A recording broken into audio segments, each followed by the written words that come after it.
Dear students, in this class you are going to learn about infinitive. Infinitive grammar, so very important. Infinitive na enna? An infinitive is formed from a verb but does not act as a verb. Infinitive அப்படிங்கிறது என்னன்னா வேர்ப்லேருந்து தான் form ஆகும், ஆனால் அது verb இல்லை. Have நம்ம செய்கிற செயல் இருக்குல்ல, ஆக்ஷன். ஓகே, மெயின் வேர்புன்னு சொல்லுவாங்க, ஆக்ஷன் வேர்புன்னு சொல்லுவாங்க, டூயிங் வேர்புன்னு சொல்லுவாங்க. ஸோ இது எல்லாமே ஆக்ஷன் வேர்ப். அந்த ஆக்ஷன் வேர்பு தான் இன்ஃபினிட்டிவ். ஆனால் இன்ஃபினிட்டிவை பொறுத்தளவு அந்த வேர்பாக இருக்காது.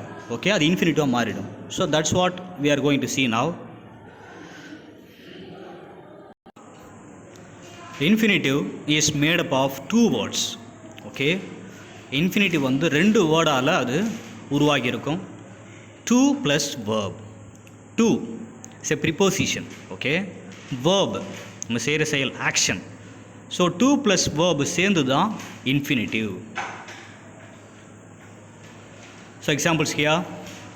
First one, the children need a garden to play in.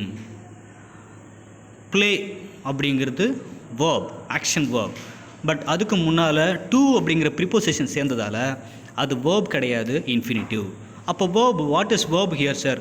NEET is a verb there. The children நீடுங்கிறது தான் இதில் வேர்பு. டு ப்ளே அப்படிங்கிறது வேர்ப் இல்லை, இன்ஃபினிட்டிவ்.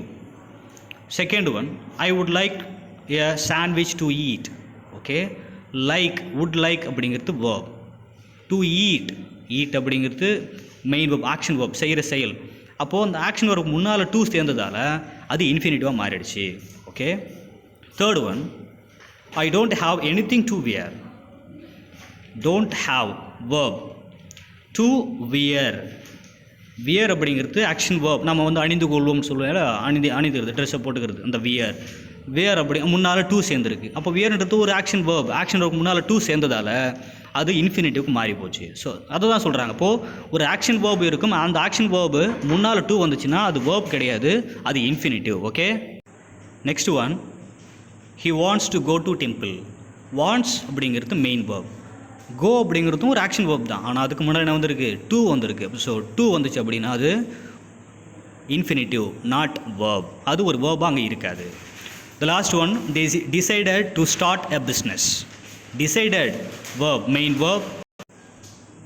To start, ஸ்டார்ட்டுக்கு முன்னால் டூ வந்துடும். ஸ்டார்ட் அப்படிங்கிறது ஆக்ஷன் வேர்ப், தொடங்குதல், தொடங்குறது. அப்போ மெயின் வேர்ப், ஆக்ஷன் வேர்ப். அந்த ஆக்ஷன் வேர்ப் முன்னால் டூ வந்துறதால அது மெயின் வேர்ப், அதாவது மெயின் வேர்ப் கிடையாது, வேர்ப் கிடையாது. It does not act as a verb, it is infinitive.